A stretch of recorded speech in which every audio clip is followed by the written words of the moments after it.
Ciera, walk me through the process of playing Wendy Williams. Like, what? How did you prepare for the mannerisms, the accent, especially? How did you prepare to play Wendy Williams? Well, like when Wendy and I had spoken early on in the process, I had been watching Wendy, since her show came on, and I had listened to her on the radio when I first moved out to New York. Um, we're not going to say what year that was, but so so I was very, very familiar to her, and I felt some connection to her. I mean, whenever I would watch her on TV, I mean, yeah, she was entertaining and she dropped all these nuggets of advice for young single women, on the dating scene. But I don't know, I just felt the deeper connection there. There was just something more. And then fast forward to, I would say, summer of 2019, some of her watchers, her Wendy watchers would tweet me. I had a few of them tweeting me saying, if they ever do a movie about Wendy, like you should definitely play her. And I was like, oh, that's so interesting. Like that would be awesome. Like I'd love to do that. And the buzz just kind of kept coming even more. And then season 1 of The Oval had dropped, and so I started getting more like Instagram messages around that. And then I don't know, I just was like, you know what? Let me brush up on my Wendy. Let me like just start soaking her in, watching her more, but just try to watch her beyond what we see on TV on her show. I was trying to dig up every interview I can find of her.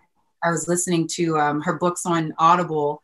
And so I just wanted to just make sure to just capture as much of her essence as possible. And then January 2020, Leah Daniels Butler, called me in to audition for the movie. And it just felt like, the perfect fit. And I just had so much fun, just stepping into that energy and, just learning her mannerisms, but just trying to peel away all the layers to who I feel this woman is and all the shades of, other women that, I've grown up with, and even, my personal backstory. And so I just wanted to connect all of those dots playing Wendy. And so, yeah, the process was a process in the making. It started off, years ago when she first started on her show to, watching all the interviews and then getting a chance to speak with her. I mean, that was, I was like a giddy little schoolgirl the day that I knew that Wendy and I were going to be talking on the phone. I was like, oh my gosh.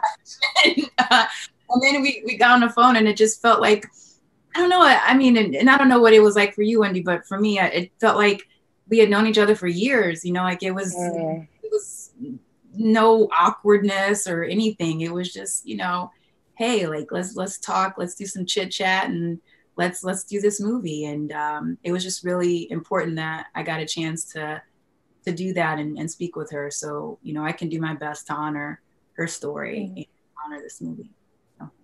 And you did a great job. Thank you for answering the question, Ciera. I wanted to talk to Morocco and talk about how you prepared to play Kevin Hunter.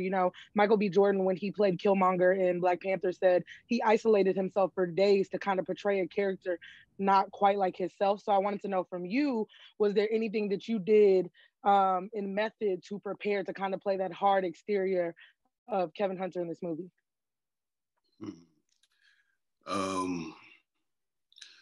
I tried to research this brother, and I couldn't find any video of him online.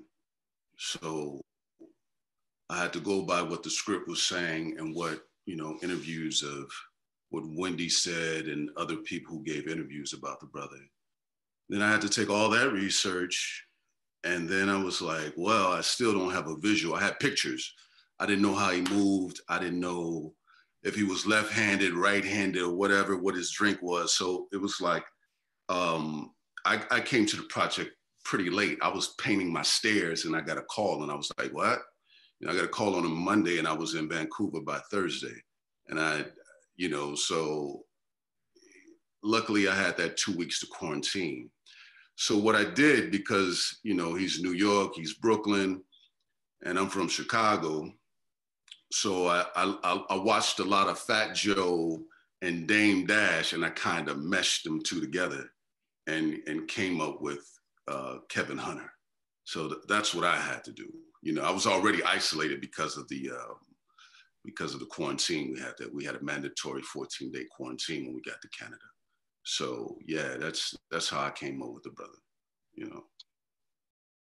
Yes, it was amazing to talk to the cast. Now, make sure you are watching Lifetime on January 30th at 8 p.m. for Wendy Williams, the movie, to catch the biopic. And then following that, there's a documentary. And let me tell you, it is a tell-all. And Wendy will be there as well. And it's called Wendy Williams, What a Mess, on Lifetime. So make sure you put it on your calendar and check it out, Lemonade Stand. I enjoyed myself. I'm standing on that woman's shoulders, and I'm extremely grateful that I had the opportunity to talk to her. So grab a cup, throw it back, and sip on all of that.